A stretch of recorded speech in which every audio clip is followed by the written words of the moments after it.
हाँ देखिए, good morning आप सभी को। इसके पहले पिछले कक्षा में हमने आपको भारतीय दंड संहिता में आपराधिक मानववध एवं हत्या, कल्पेबल होमिसाइड एवं मर्डर पर चर्चा हमने किया, जो आपको भारतीय दंड संहिता की धारा 299-300 है। पिछली कक्षा में हमने बताया कि आपराधिक मानववध क्या है। आपराधिक मानववध से तात्पर्य है जो कोई व्यक्ति किसी व्यक्ति की मृत्यु कारित करने के आशय से या ऐसी शारीरिक क्षति कारित करने के आशय से जिससे मृत्यु कारित होना संभव है, यह संभाव्य जानते हुए उस कार्य से मृत्यु कारित हो जाएगा। कोई कार्य करके मृत्यु कारित करता है तो आपराधिक मानववध का दोषी होता है।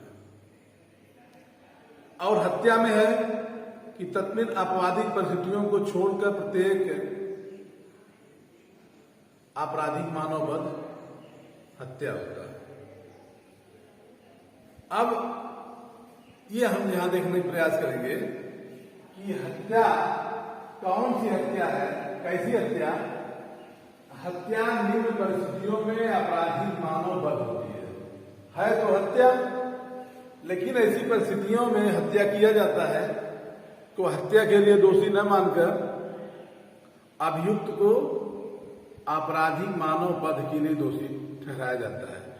हत्या के लिए दोषी ठहराया जाएगा तो अभियुक्त को भारतीय दंड संहिता की धारा 300 में जो अपवाद से परे है उसके अंतर्गत तो अपराध की श्रेणी में आना चाहिए।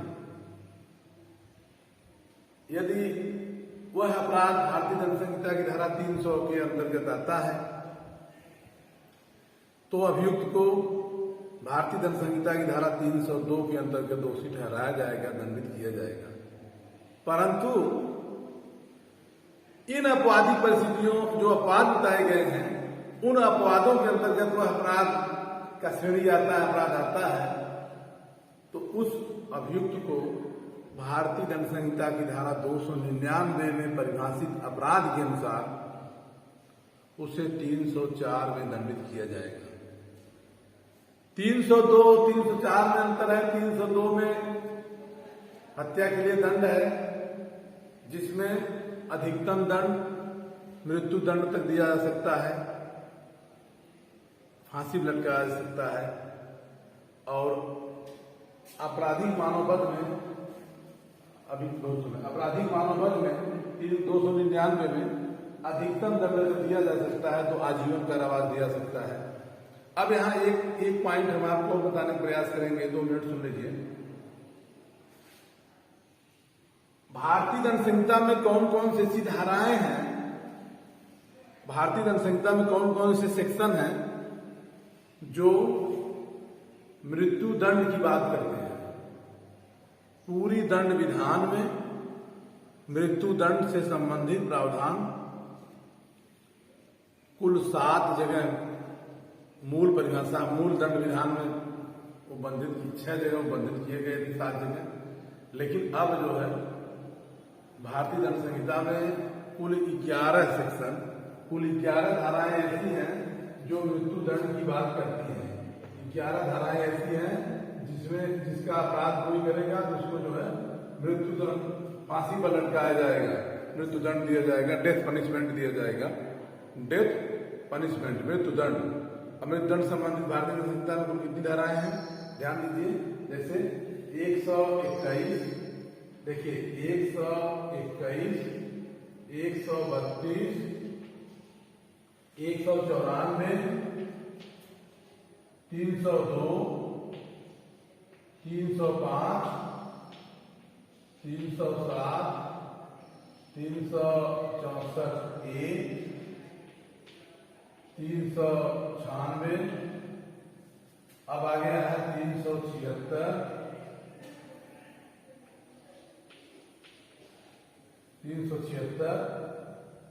376 A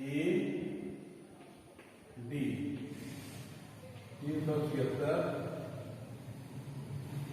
D और 376 इस तरह से तो भारतीय दंड संहिता में 1 2 3 4 5 6 7 8 9 10 11 कुल 11 जगह से मृत्युदंड की बात बताई गई है।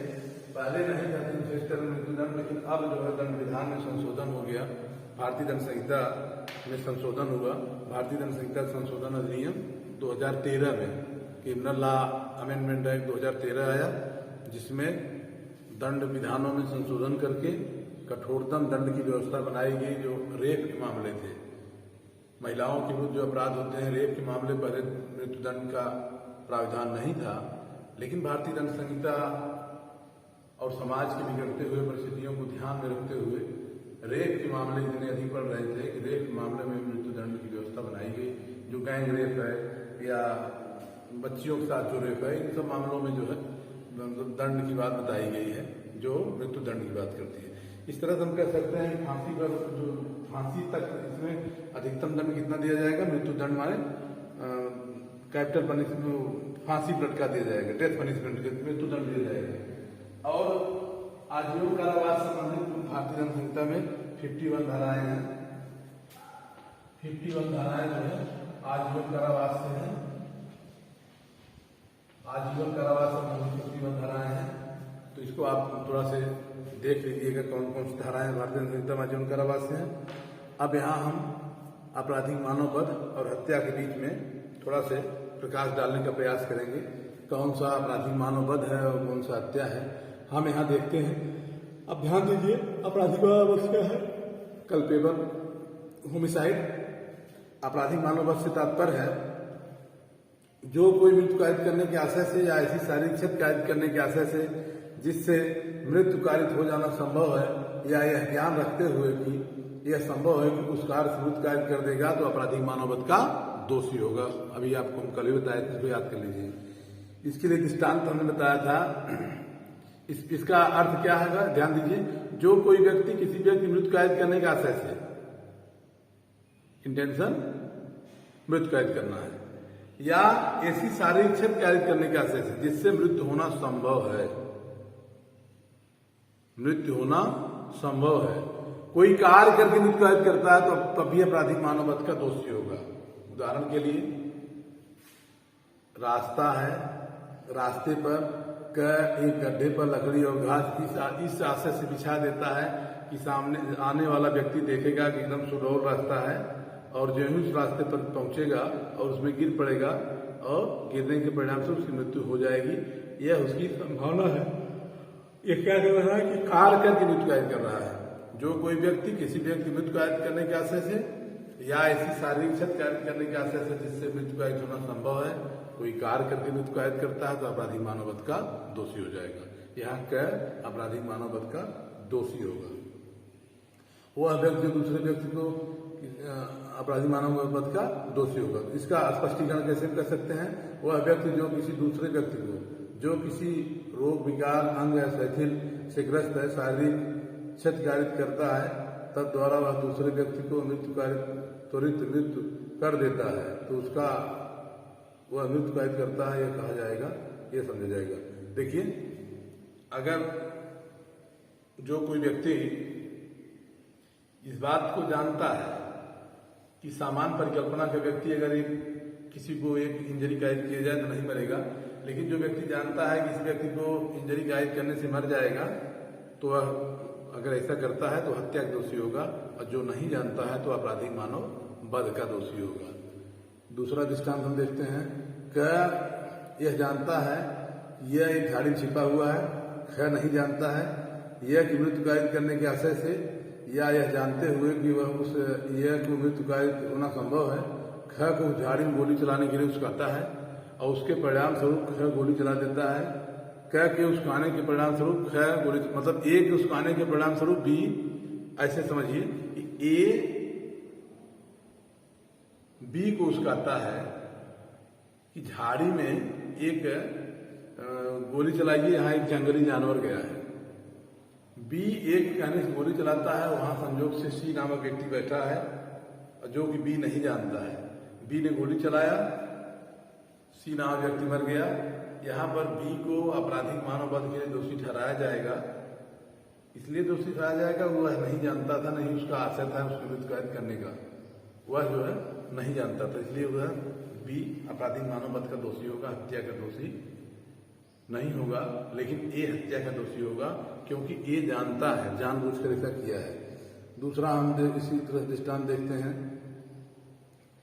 कि क्या एक मुर्गे को मार डालने या चुरा लेने का आशय से उस पर गोली चलाता है, खैर जो दिवाली में छिपा है।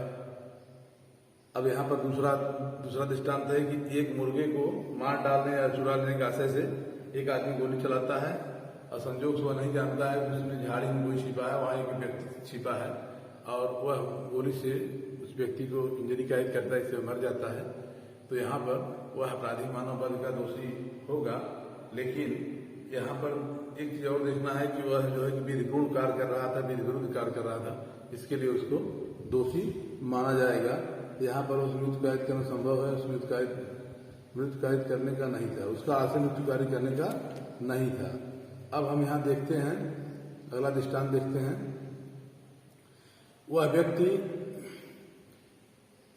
यदि वह व्यक्ति शारीरिक इच्छा कैद करने का आशय से किया है, जो अपराधी को जानता था मृत्युकारी होने की संभावना है, पान कैद करता है, जैसे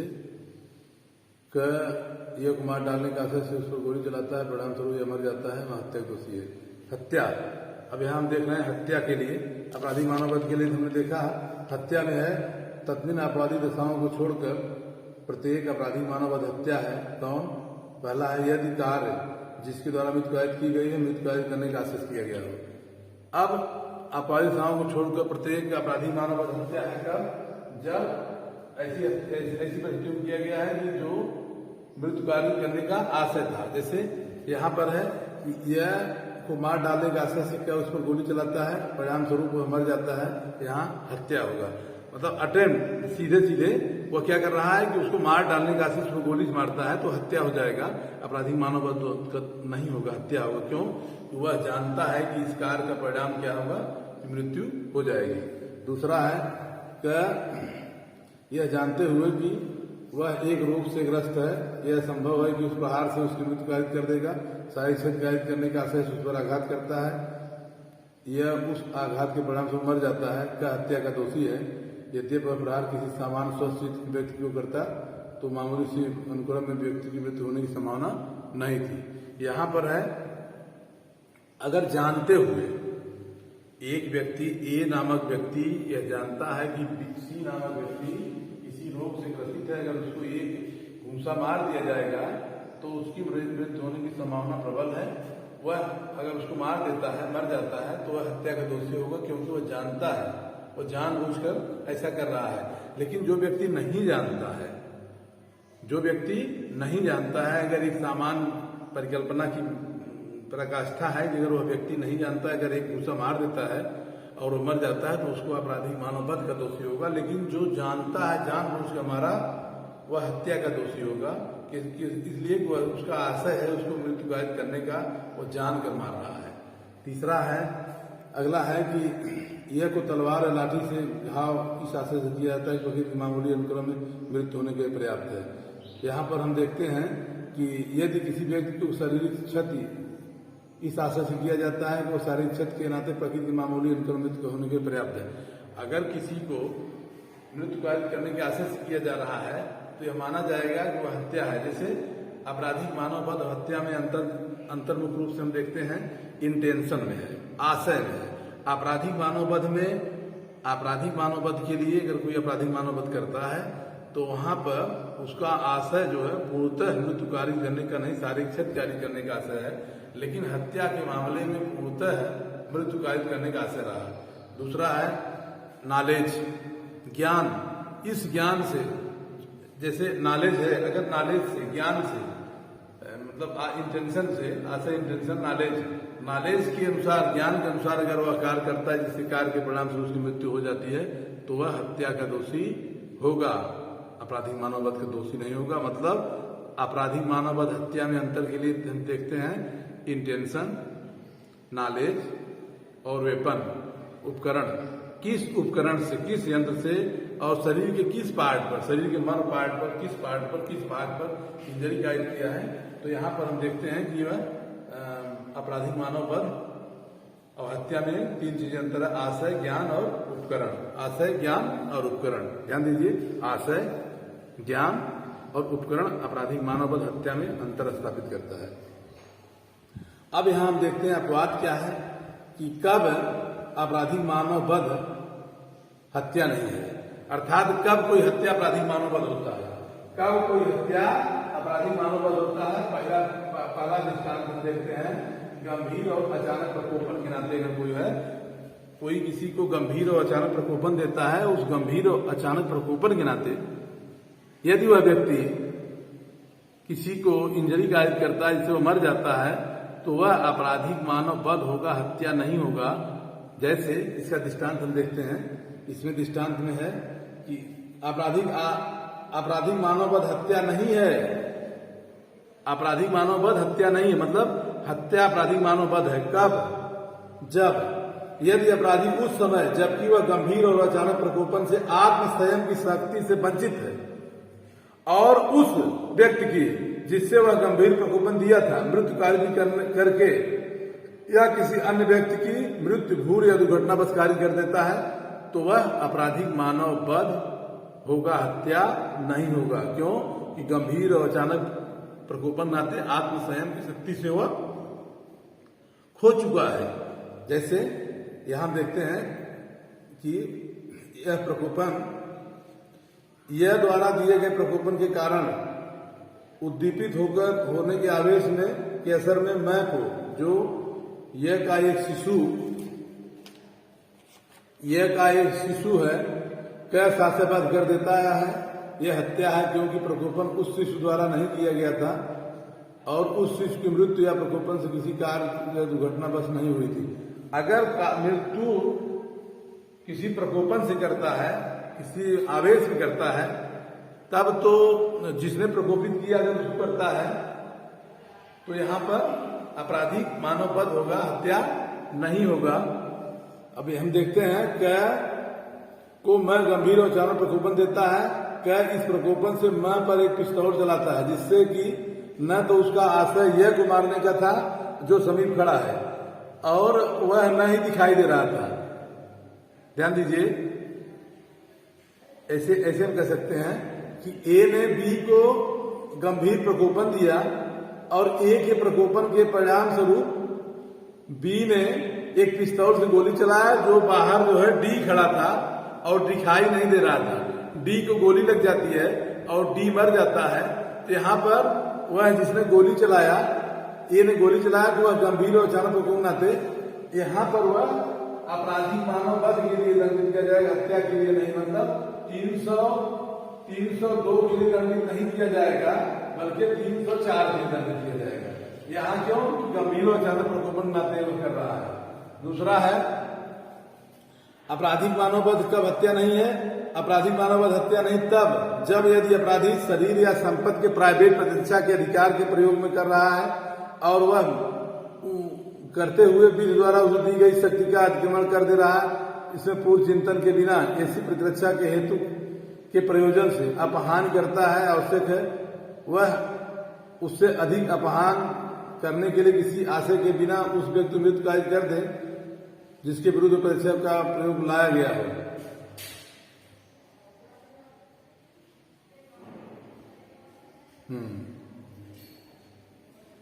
देखिए, हत्या आपराधिक मानववध होती है कब?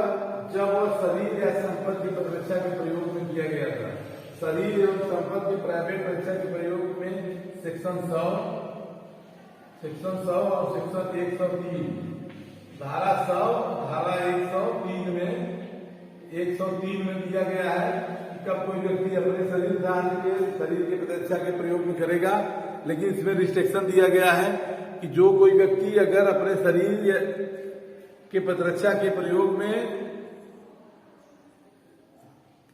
शरीर के प्रतिरक्षा का प्रयोग करता है तो उतना करेगा जितना से संभव है कि वह इंजरी कार्य करे।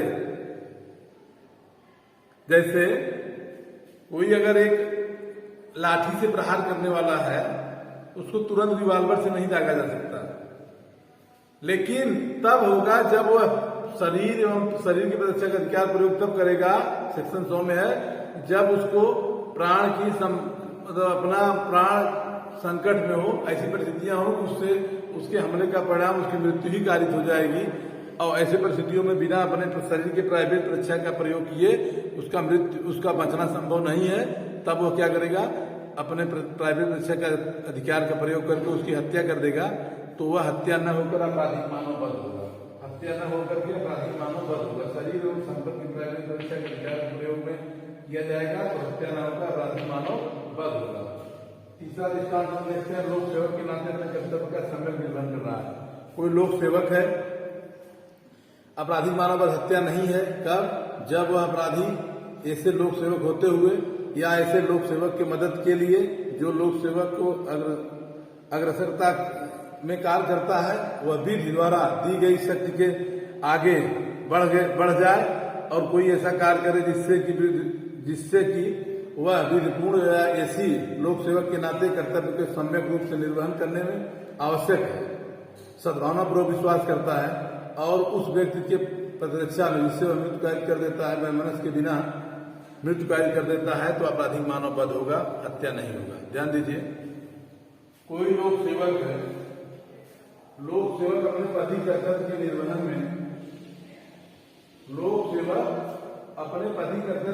में कार्य कर रहा है और अपने कर्तव्य से थोड़ा से आगे बढ़कर भी अगर ऐसी परिस्थितियों में पाता है कि बिना अपने अधिकार का प्रयोग किए वो संभव नहीं है, वहां से हो तो इसलिए वह जो है कि अपने पति कर्तव्य के निर्वहन नाते वह क्या करेगा कि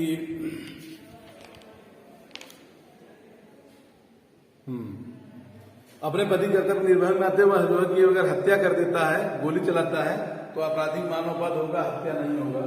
आपराधिक मानव वध होगा, हत्या नहीं होगा। इसके लिए दृष्टांत में है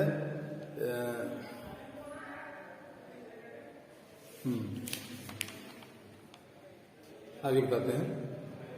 इसके आपराधिक मानव वध होगा मतलब लोक सेवक अपने पति कर्तव्य के निर्वहन में यदि किसी की हत्या कर देता है तो हत्या न होकर के आपराधिक मानव वध के लिए दोषी मान जाएगा, हत्या के लिए नहीं। चौथा है अचानक लड़ाई झगड़े के जनित आवेश।